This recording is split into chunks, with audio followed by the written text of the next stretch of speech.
Akka bultaa kabajamuuf jaalatamoo daawwattoota hordoftoota afaan qal'oo diijitaal miidiyaa waliin biyyaarraa qaban isiniif dhiyaannee jirra. Oduu har'aa kana sirriitti waan obsaarii du'anii oduu kan jalqaban.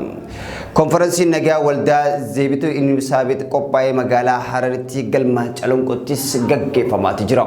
Waldorgommii Quraanaa idil addunyaa marsaa lammaffaa sababeeffachuudhaan calallii hifzii Quraanaatii fi azaana biyyaalessaa eeggachiisuudhaaf guyyaa arraantanaa konferensiin nagaa magaalaa Harar galma Calonqottis gaggeeffamaa jira. Konferensiin nagaa kana irratti Ambassador Dina Mufti miseensa mana marii bakka bu'oota uummataa kan ta'an kabajamoo Muhammad Al-Aruusiitii fi pirezidaantii Majlisa Oromiyaa Sheek Jamaal Muusaa ulamaa'ota munaashidootaa fi haafizoota naannoo babbeekamoo biroo bakka bu'uunatti argamanittis gaggeeffamaa jira. Konferensiin nagaa kanaan boodaas calallii dorgommii Qur'aana biyyaalessaa magaalaa Hararitti guyyaa itti aananis ni gaggeeffama. Hundeessaan dhaabbata Zayid Ibn Saabit Dr. Nuruddin Qasim calallii biyyaalessaa kun akka biyyatti marsaa 16ffaa gaggeeffamu ta'us ibsuudhaan namoonni calallii kana dabran Itoophiyaa bakka bu'uudhaan dorgommii Qur'aana addunyaa marsaa lammaffaa yeroo dhiyaatutti dhaabbanni Zeet qopheessaa jiru irrattis inni hirmaatu jaameeti eegama. Konferensichi kun guyyoota har'aa fi boruuf kan itti fufuunis barameeti jira.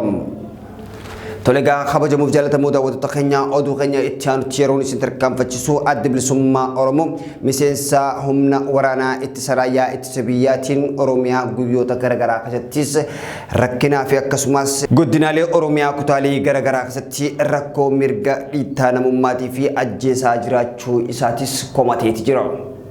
Adda bilisummaa Oromoo ABO'n miseensa humni raayyaa ittisa biyyaa godinaalee Oromiyaa garaagaraa irratti lammiilee nagaa jumlaadhaan ajjeesee jira jechuudhaan ibsa baase. ABO'n ibsaa onkololeessa 18 bara 2028 baaseen godina lixaa Shawaa Aanaa Jalduu Gandaa Kibeetti miseensi raayyaa ittisa biyyaa onkololeessa 15 bara 2023 lammiilee nagaa 20 ol ta'anitti rasaasaan ajjeesee jira jechuunis komate. Maqaa namoota ajjeefamanii barataa Yuunivarsiitii Salaalee Warquu Alamuu akkasumatti illee barataa Maskaram Biraanuutii fi barattuu kutaa 12ffaa kan taate Cabaraa Qananii Diranaa Urgeessaa Baqqalaa Asaffaa Dirribsaa Abdisaa Dabalaa Obbo Abdisaa Dabalaa mucaa isaa waliidhaan kan addeessame yeroo ta'u Tashoomaa Bisraa fi mucayyoo isaa waliin dabaltuu Tashoomaatii fi mucaa isaa dabaltuu Tashoomaa Bisraa Bashaanaa Mul'anaa Mootummaa Guutuu Qananii Barsiisaa fi Abbaataa Biraanuu Jaamuun tarreessee ibsa kana keessattis tarreesseeti jira. Akkasumas godina Shawaa Kaabaa Aanaa warra Jaarsoo gandoota mirgoo baddeessaatii fi Giitoo Milkuu Jaamanitti onkololeessa 14 namoota 20 ol ajjeefamanii jiran kan jedhe Gabayyoo Gammachuu Shooraa Habtaamuutii fi namoota hedduunis kan ajjeefaman yeroo ta'u maatii wajjinis namoota maatii keessaa 4 fi hanga 2 qaban hundaas kan ajjeesee ta'uunis beekameeti jira. Kanumaan namoota dargaggoota hedduudhaanis kan miidhaman namoota 12 reebanii akkasumas miidhaa irraan dhaqqabsiisuus ifoomseeti jira. Kana malees kibba baha Oromiyaa godina Arsii lixaa aanaa Addabaa Gandaa Haqoo Harraa iddoo addaa Baalloo Gaddabaatti miseensi raayyaa ittisa biyyaa onkololeessa 17 bara 2023 manneen jiraattotaa 8 ibiddaan barbadeessuu fi uummata jumlaadhaan hidhanii jee maqaa namoota kanaatis hanga ammaan tana tarreesseeti jira. Mootummaan biyya bulchaa jiru rakkoo siyaasaa dinagdee biyya qunnamaa hiikuu waan dadhabeef duula qurxummii bishaan keessaa balleessuudhaaf galaana gooysuu waan jaamuun uummata nagaa fi meeshaa hin hidhatanii ajjeesaa jiraachuudhaan ABO'n gocha kanaas falmaa ta'us ibseeti jira. Bara 2023 keessa godinoota Wallagga Bahaatii fi godina Wallagga Bahaa akkasumas Shawaa Bahaatii fi godinoota Oromiyaa biroo keessatti taatee wal fakkaataan hedduun mudachuu ibsuudhaan ABO'n ibsa isaa kana keessattis yaadachiiseeti jira. Miidhaan dhaqqabee kutaalee Shawaatii fi akkasumatti illee Wallaggaa keessattis haalaan kan itti cimee fufee ta'uudhaanis kanaan alattis dabalataan humni finxaaleeyyii Amaaraatis uummata nagaa kutaalee Oromiyaa akka Wallaggaa lixaa keessattis rakkoo dhaqqabsiisan cimanii itti fufuus gabaasuun keenyas ni yaadatama.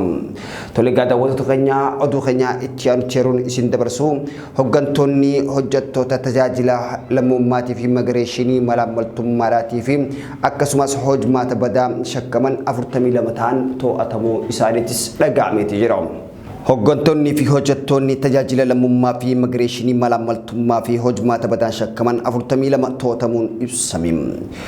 Kanneen tajaajila lammummaa fi immigireeshinii irraa komii tajaajiltummaa irraa hawdhaan bu'uura irraa hiikuudhaaf humni waloo tajaajila odeeffannoo nageenya poolisii federaalatii fi tajaajila lammummaa fi immigireeshinii irraa walitti dhufe namoota rakkoo uuman seeraa gaafachiisuudhaaf hordoffii qorannoo yeroo dheeraa taasisaa turuu isaa ibsa sabaan himaalee kanneenis eereeti jira.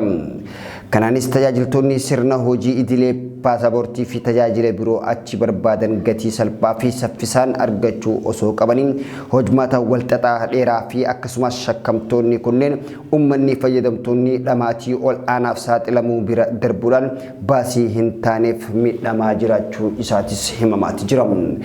Qondaaltonni kun yeroodhaan gara yerootti qorannoon garaa irrattis gaggeeffamaa tureen to'annoo jala oolfamuun isaaniitis ibsameeti jira. Tolegaa daawwattoota keenya oduu keenya gara biyya alaatti yeroon isin dabarsuun ministeerri muummee Ingiliz Riishii Sukaanaan Israa'el galuun isaaniitis dhaga'ameeti jira.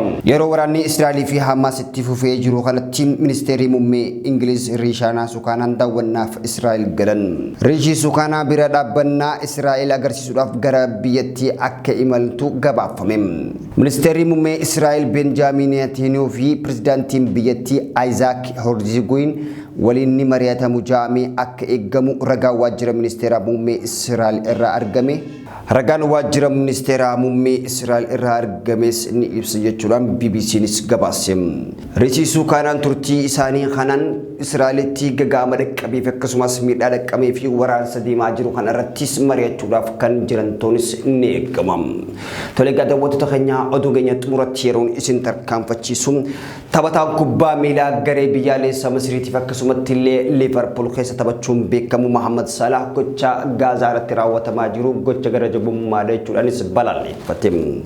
Taphataan garee biyyaalessaa Misiriitii fi Liverpool Mohamed Salah gocha ilmaan Filistiinotaa irratti raawwatamaa jiruun dhuhaasaa Israa'eliin dheengadda galgala raawwatame gara jabummaadha jechuudhaanis kun akka dhaabbatuuf waamichaas taasiseeti jira.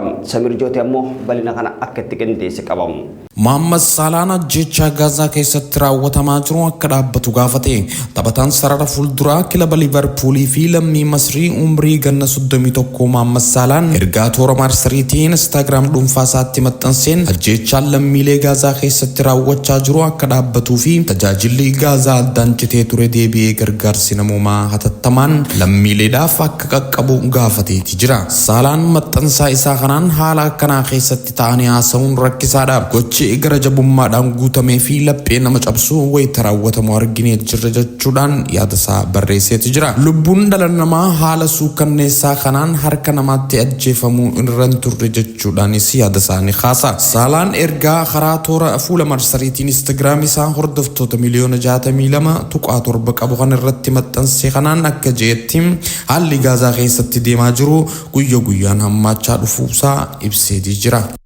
Tolegaa daawwattoota keenya oduu teenya guyyaa irraan tanaa qabanne isiniif dhiyaanne hanganumaa oduu biraatiin hanga wal agarru kan dhagee walitti dhaammannu taa turtii ammaan tanaa an kan isin faana ture yaa'uun saaratu ani gama ogummaa kaameraatiin Saalaa Abdulakim ta'uun isin faana turre hanga oduu biraatiin wal agarru kan dhagee walitti dhaammannu taa halkan gaarii qabaadhaaf ronkaloo diijitaal miidiyaa areera uummataa.